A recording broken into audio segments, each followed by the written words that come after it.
Selamat datang sobat semua dan adik-adik di channel saya. Kali ini fokus kita tentang MS Excel untuk dasar dan pengembangan.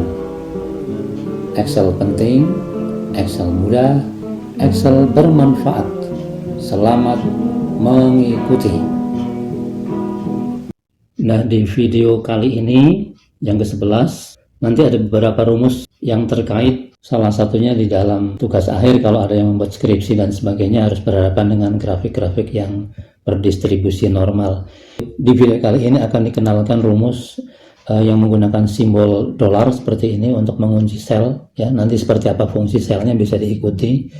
Kemudian ada average untuk menghitung rata-rata dari data. Kemudian rumus STADEP yang digunakan untuk menghitung standar deviasi dari data yang kita miliki. Kemudian ada penggunaan tetapan P, yaitu yang mendekati 3,14, dan tetapan E dengan nilai pendekatan 2,72. Nah, nanti ketika data ini sudah lengkap, diperoleh pasangan berurutan nilai X dengan nilai fungsinya yang disebut fungsi densitas. Nanti terakhir akan kita gambar grafiknya, apakah grafik yang kita buat itu berbentuk kurva normal atau paling tidak mendekati banget ke model kurva normal. Selamat mengikuti.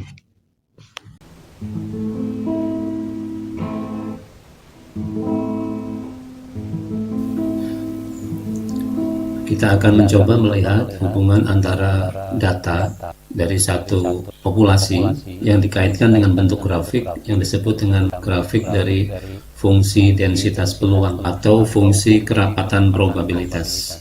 Ini kita lihat bahwa di rumus yang ditemukan oleh Gauss seperti ini. Ini kita lihat bahwa di sini ada unsur-unsur. Yang pertama adalah unsur X. X ini adalah skor yang diperoleh peserta, berarti yang ini adalah X, yang ini. Kemudian mu, yang ini mu adalah rata-rata dari semuanya, rata-rata dari variabel acak. Kemudian standar deviasi yang simbolnya menggunakan sigma, ini sigma kecil seperti ini. Ini adalah standar deviasi dari populasi yang ini. Saya katakan populasi karena saya mengambil 3 kelas yang diajar. Kemudian ada tetapan 1, kita melihat di sini ada P, bilangan P. Yang kedua adalah yang ini, yang E. Sekarang akan kita lengkapi dulu untuk rata-rata. Simbolnya kita berikan di sini, kita menggunakan insert, kemudian simbol. Untuk rata-rata simbolnya adalah mu, yang ini kita ambil yang ini, berarti yang mu, insert. Kemudian kita lanjut yang kedua, standar deviasi, simbolnya menggunakan sigma, sigma kecil. Abjad Yunani simbol sigma yang ini, berarti kita klik, kita lakukan insert, kemudian tutup. Tetapan 1 adalah yang ini, yang P, adalah yang ini. Kemudian yang kedua adalah yang E ini. Kalau yang E itu kita simbolnya tetap menggunakan E. Sekarang untuk rata-rata berarti adalah rata-rata seluruh data yang ada di sini. Kita menggunakan rumus average dari data pertama sampai data yang terakhir. Ini ada 3 kelas sebanyak 90 siswa. Nah, ini adalah nilai rata-rata dari kelompok data ini. Kemudian standar deviasi kita menggunakan yang standar deviasi untuk populasi yang ini.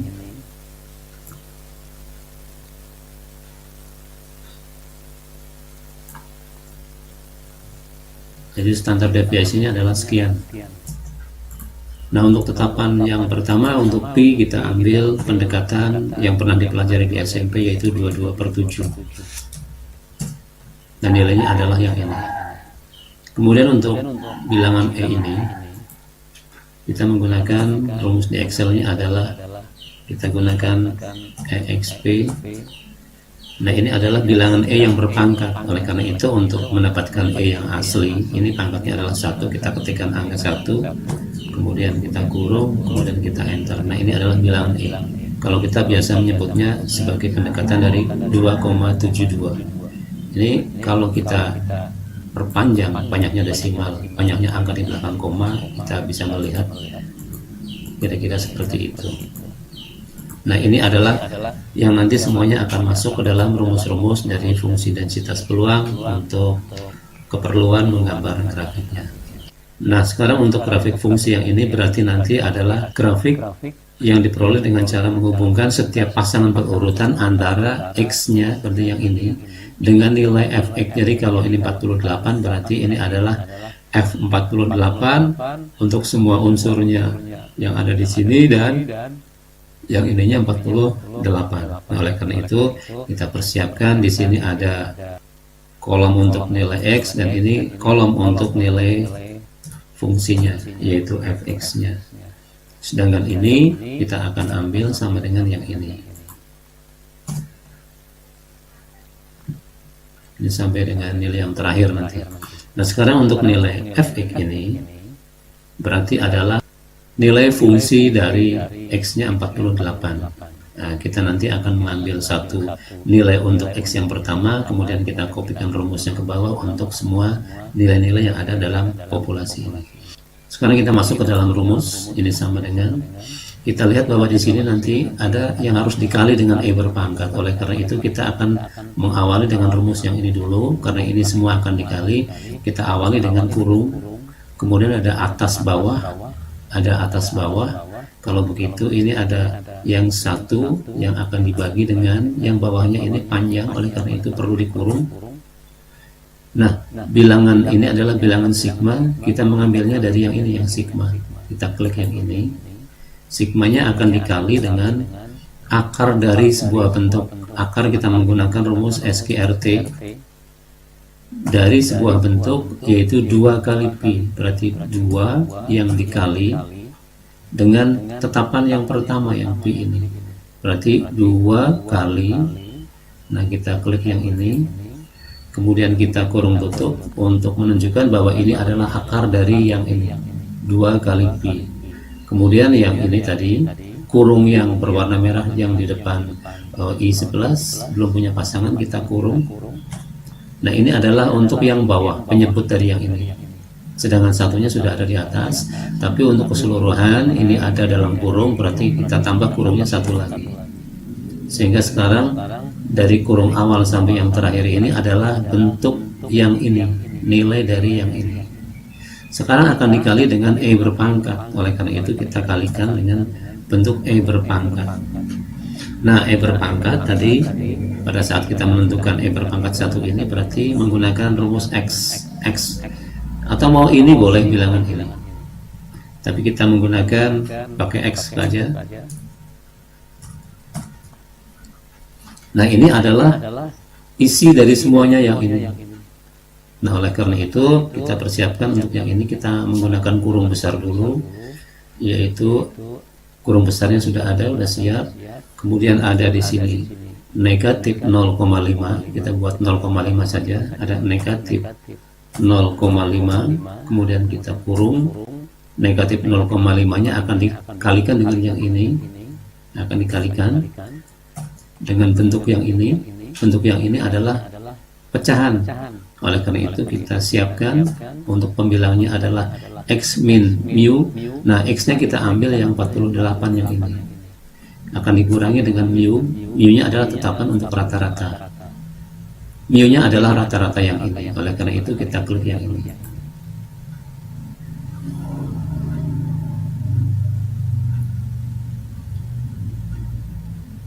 Kemudian kita kurung.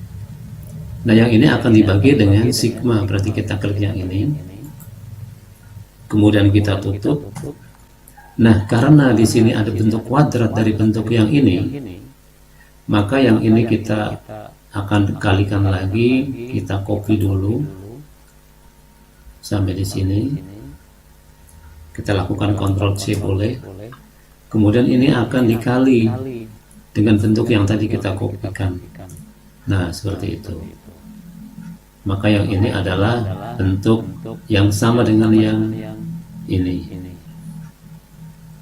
karena ini adalah bentuk kuadrat, maka ini harus ditambah dengan kurung di depannya 1 di sini, ditambah dengan kurung di belakangnya 1. Nah, berarti yang atas ini sudah, kita lihat kurungnya dulu. Ini pasangan sudah, kurung ini berpasangan dengan ini, kurung ini berpasangan dengan merah dengan yang merah, ini sudah. Tapi yang hitam ini belum ada pasangan, oleh karena itu kita tambah 1 kurung lagi, yaitu pasangan dari bentuk keseluruhan untuk yang I berpangkat. Nah, jadi sekarang yang hitam ini berpasangan dengan yang ini. Dengan demikian maka semua unsur sudah kita masukkan ke dalam rumus Fx. Kita coba lakukan enter. Nah, ternyata ini adalah hasilnya. Nah, ini adalah hasil dari nilai Fx untuk X sama dengan 48. Sekarang untuk X yang kedua, kita tinggal lakukan copy. Jadi ini kedua-duanya kita copy, kita blok, kita tarik yang ini. Nah, sekarang kita lihat yang ini. Kita lihat bahwa yang ini terkait dengan unsur yang ini, angka 50 yang berada pada sel K5, K5 ini K, ini 5. Sekarang kita lihat dengan unsur K5. Jadi ini dalam rumus sudah ada muncul K5, yang tadinya di sini K4 yaitu menunjuk nilai 48, tapi kita lihat sekarang bahwa untuk posisi dari, misalkan kita lihat yang sigma ini, sigma itu adanya di sini, di sel I11, di sel I11. Kita lihat di rumus yang pertama, ini di sel I11 yang ini, ya, I11. Sekarang kita lihat di rumus yang baris kedua, ternyata di sini bukan I11. Kalau begitu berarti ini membacanya adalah tetapan 1. Seharusnya dia membaca yang ini 9, tetapi membaca yang di bawahnya menjadi 3. Oleh karena itu rumusnya salah. Nah, kita lihat kesalahan rumus di sini adalah pada saat kita mengcopy, ini ada satu unsur-unsur yang tidak ikut berubah, posisinya tetap ada di sini. Oleh karena itu pada sel-sel yang terkait dengan mu, sigma, pi, ini harus dikunci supaya tidak ikut bergerak. Bagaimana cara menguncinya? Kita kembali ke sini. Ini rumus yang salah kita hapus. Nah, sekarang kita lihat bahwa yang tidak berubah adalah yang ini, yang sigma, yang pi, dan yang mu. Oleh karena itu kita cari dulu untuk sigma ini, yang ini, itu adanya pada sel I11. Oleh karena itu semua yang berada di sel I11 yang masuk dalam rumus ini kita kunci supaya tidak berubah. Yang I11 diantaranya dari yang ini. I11 caranya adalah setelah huruf I kita masukkan kursornya di sana, kemudian tekan F4 di keyboard, tekan F4, maka di sini muncul dolar bahwa I-nya tidak bergerak dan angka yang ini juga tidak bergerak. Kita cari I11 yang lain. I11 yang lain adanya di sini, di bagian belakang yang kuadrat tadi. Nah, di sini ada I11, kita lakukan yang sama. Kita klik kursornya di sana, kemudian tekan F4, kemudian yang ini juga sama, yang ini. Kursor sudah siap, kemudian klik tekan F4. Nah, setelah itu selesai untuk yang sigma, sudah selesai, ini sama ini. Kemudian kita lanjut untuk yang nilai dari pi. Pi-nya itu yang berada pada sel I12. Oleh karena itu kita cari yang I12 itu hanya satu tempat, adanya di sini. Nah, ini I12. Kita taruh kursor di sini, kemudian kita tekan F4. Nah, berarti untuk pi sudah selesai karena pi-nya hanya satu. Kemudian di sini untuk yang mu, mu adalah yang rata-rata yang ini. Yang rata-rata yang mu ada 2 tempat, yaitu pada sel I10. Nah, pada sel I10 kita cari, ini ada I10 yang ini. Taruh kursor, tekan F4. Di sini ada I10 lagi, taruh kursor, tekan F4. Nah, kemudian setelah semuanya lengkap, yang tidak berubah adalah yang ini. Kemudian yang ini untuk pi, kemudian untuk yang ini, yang mu, ini yang sigma, ini yang mu, ini yang sigma. Setelah semua yang tidak berubah kita kunci, rumus kita enter. Nah, seperti ini.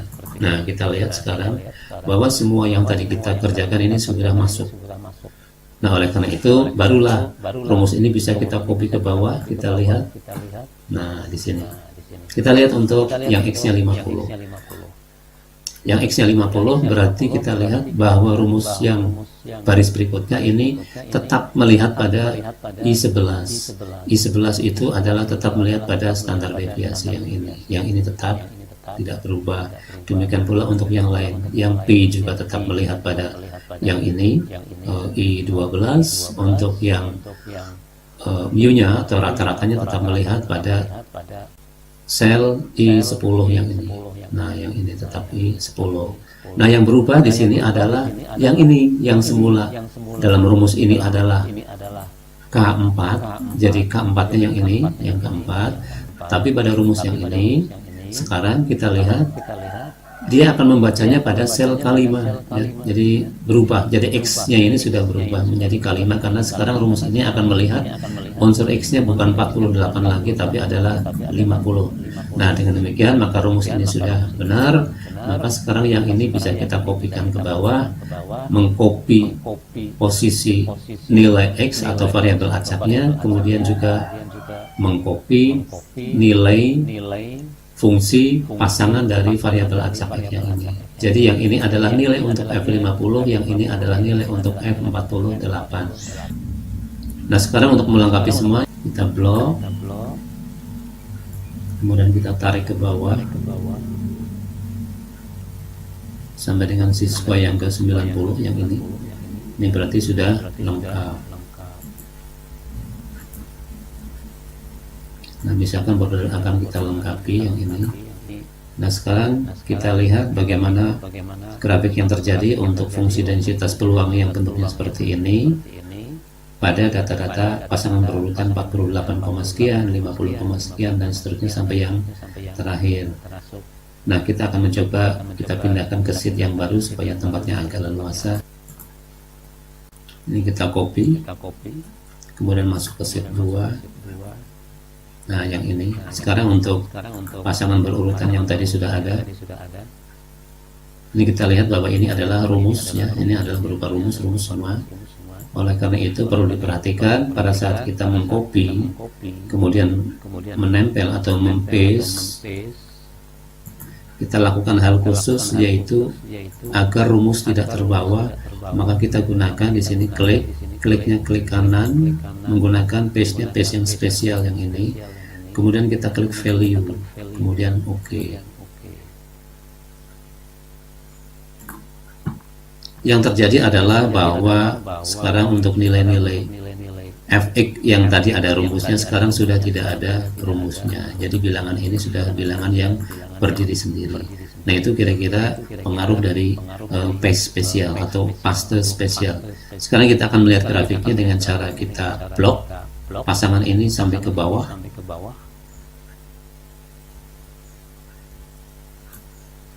Kemudian kita masuk ke insert, kemudian masuk ke model grafik. Nah, ini kita tampak secara sepintas bahwa grafiknya sudah berbentuk kurva normal yang seperti ini. Ini akan kita besarkan sedikit.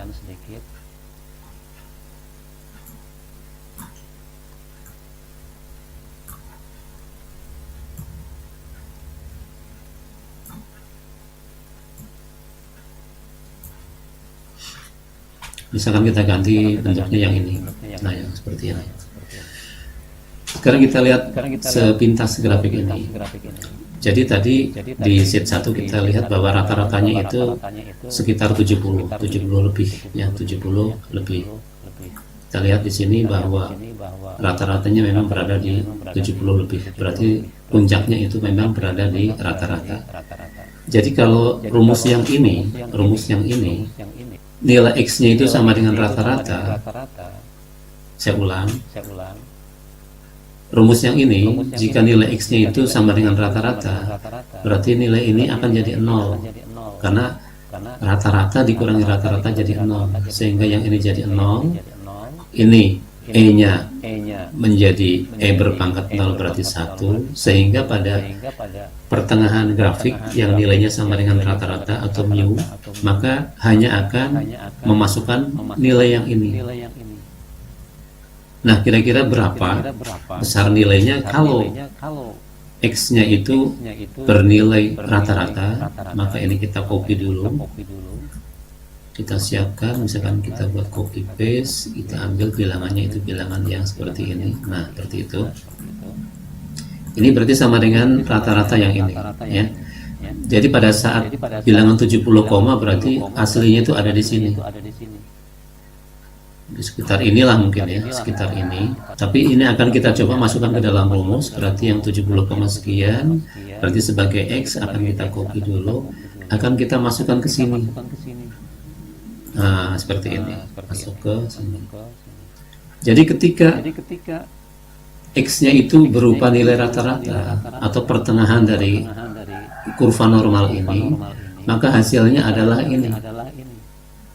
Hasilnya adalah 0,041 atau 0,42 boleh, atau sekitar 0,04. Karena ini akan terjadi ketika datanya berubah sedikit, nih ada perubahan sedikit. Nah, sekarang angka yang ini kita copy, kemudian kita masuk ke sini supaya kelihatan. Nah, kita masuk misalnya ke sini, paste spesial. Nah, nilai yang ini berarti adalah pasangan dari rata-rata. Rata-ratanya ada di 70 tadi, 70, sekian, dan pasangannya pada sungguhnya adalah 0,419. Nah, 0,4 ada di sini, ya, 0,4 ada di sini. Nah, maka yang ini sisanya itu adalah yang ini, yang disebut kurva normal, di mana posisinya adalah simetris terhadap rata-rata. Dengan demikian, karena kita sedang melakukan ini, prosesnya adalah terhadap seluruh peserta yang kita teliti atau objek yang kita teliti, berarti ini adalah keseluruhan. Oleh karena itu, sehingga kalau kita menggunakan teori integral, luas daerah di bawah kurva ini adalah 100%. Kalau 100% berarti yang separuh ke arah kiri adalah 50%, yang ke arah kanan adalah 50%. Nah, nanti kita akan lanjut pembahasannya bagaimana cara mengubah nilai-nilai yang berada dalam kurva normal yang berupa nilai-nilai dari variabel acak yang asli seperti ini akan kita ubah menjadi kurva normal yang terkait dengan nilai-nilai standar yang disebut nilai Z, yaitu yang sebenarnya sudah ada di sini. Demikian penjelasan tentang data, kemudian dikaitkan dengan grafik yang diperoleh. Demikianlah penjelasannya. Terima kasih.